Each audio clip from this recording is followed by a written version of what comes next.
부활의 신앙이라는 제목으로 오늘 주신 말씀 전하겠습니다. 오늘 본문 바로 전에는 바울이 가이사, 로마 황제에게 상소를 결정합니다.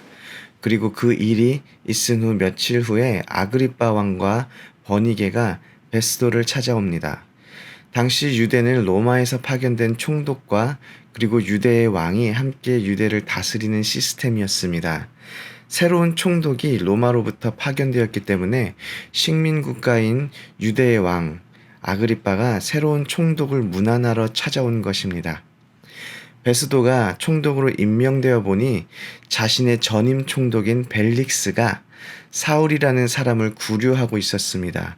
무려 2년 동안 바울을 구금하고 있었는데 바울에게 특별히 악한 죄가 있어서 구류하고 있었다라기보다는 유대인들의 환심을 사고 자신도 이익을 얻을 것이 없나 하여 바울을 2년 동안이나 가둬두고 있었습니다. 베스도가 새로 총독이 되었을 때에 2년 동안 끈질기게 사도 바울의 목숨을 노리던 대제사장들과 장로들은 기회가 찾아왔다 생각하고 다시 사도 바울을 고소합니다. 베스도는 아그리빠에게 로마 사람 법에 따라 자신이 재판을 진행하였음을 알리고 그 재판을 통하여 자신이 발견하게 된 것을 아그리빠에게 이야기합니다. 18절부터 19절인데요.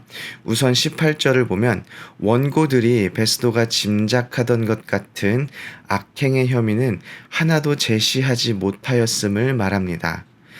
사도 바울이 사형을 당할 정도의 흉악한 범죄를 저지른 일이 없음을 이야기합니다. 그리고 19절을 보면 오직 자기들의 종교와 또 예수라 하는 이가 죽은 것을 살아있다고 바울이 주장하는 그 일에 관한 문제로 고발하는 것뿐이라 라고 말을 합니다. 18절과 19절을 간단하게 말해보면 베스도 자신은 무슨 엄청나게 큰 일이 일어난 줄 알았는데 자신이 잘 살펴보니 실상은 별일이 아니었던 것입니다. 이건 사도 바울과 대제사장과 장로들, 당사자들의 문제도 아니었습니다. 제3자인 예수라는 사람의 죽음을 두고 바울이 예수가 다시 살아났다고 주장했고 그 주장 때문에 유대인들이 사도 바울을 죽이려고 고발한 것뿐이라는 의견입니다. 베스도에게 지금 일어난 사건은 아주 사소한 사건이고 별일 아닌 일입니다. 베스도는 사도 바울의 주장이 별것 아닌 일로 여겼습니다. 하지만 사도 바울은 자신의 주장, 예수 그리스도의 부활 때문에 자신의 삶을 바치며 살아왔고 또 그 순간에도 예수 그리스도의 부활을 위해서 자신의 목숨을 걸었습니다. 베스도와 사도 바울은 어떤 차이를 가지고 있을까요? 바로 생명이 없는 자와 생명이 있는 자입니다. 우리 또한 마찬가지입니다. 우리가 세상 속에서 만나는 예수 모르는 사람들과 우리의 근본적인 차이는 무엇입니까? 세상 사람들과 우리 믿는 사람들을 나누는 그 기준이 무엇입니까?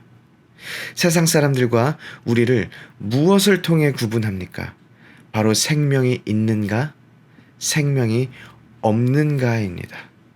예수 그리스도의 부활의 사건이 별일 아닌 그런 사소한 사건인가? 아니면 예수 그리스도의 부활 사건이 우리의 삶을 움직이는 사건인가 하는 것입니다. 세상 사람들이 볼 때 우리 그리스도인들의 행동은 이해되지 않는, 심지어 바보 같기도 하고 쓸데없는 것처럼 보일 수 있습니다.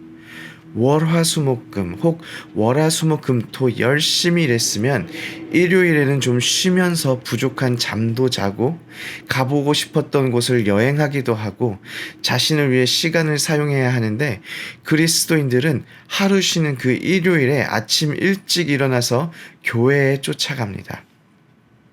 어떤 사람들은 아침 일찍 교회에 가서 저녁 늦게 돌아오기도 합니다.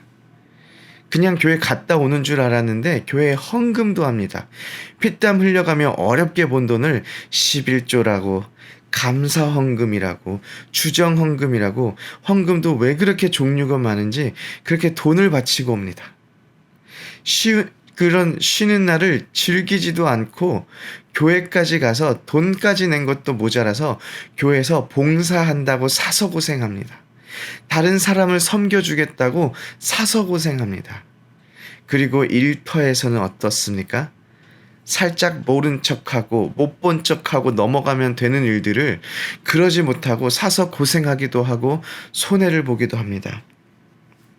생명이 없는 자들이 볼 때 우리 생명 있는 자들, 우리 믿는 사람들은 도무지 이해할 수 없고 답답한 사람들입니다.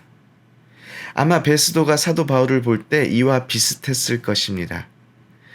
그런데 사도 바울이 왜 목숨까지 걸어가면서 베스도가 볼 때 답답한 짓을 하고 있었나요?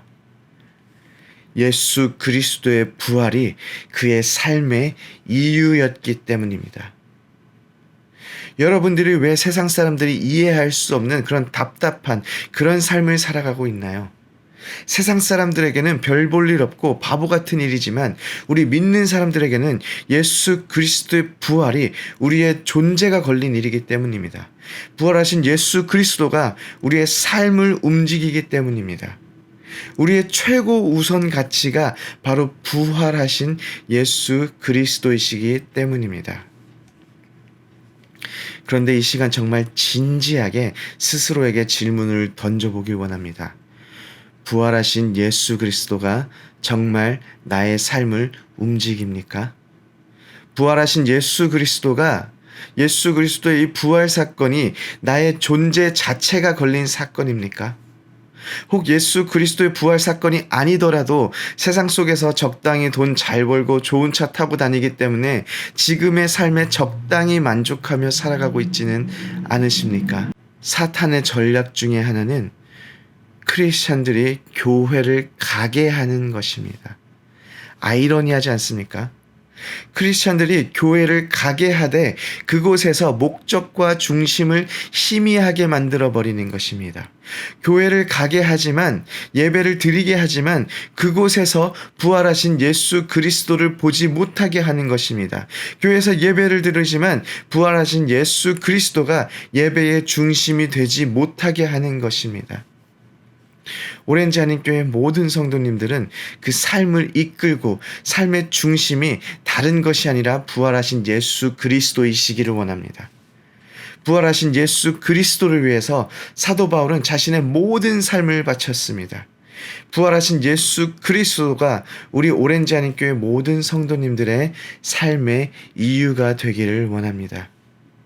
세상은 우리가 살아가는 삶의 방법을 하찮고 사소한 것이라고 생각할지라도 하나님 눈에 우리의 삶이 크고 위대하기를 원합니다. 바로 예수 그리스도가 부활하신 예수 그리스도가 우리의 삶의 중심과 이유가 되기 때문입니다. 오늘 하루 부활하신 예수 그리스도를 의식하며 우리의 삶을 집중하는 축복을 누리시기를 소원합니다.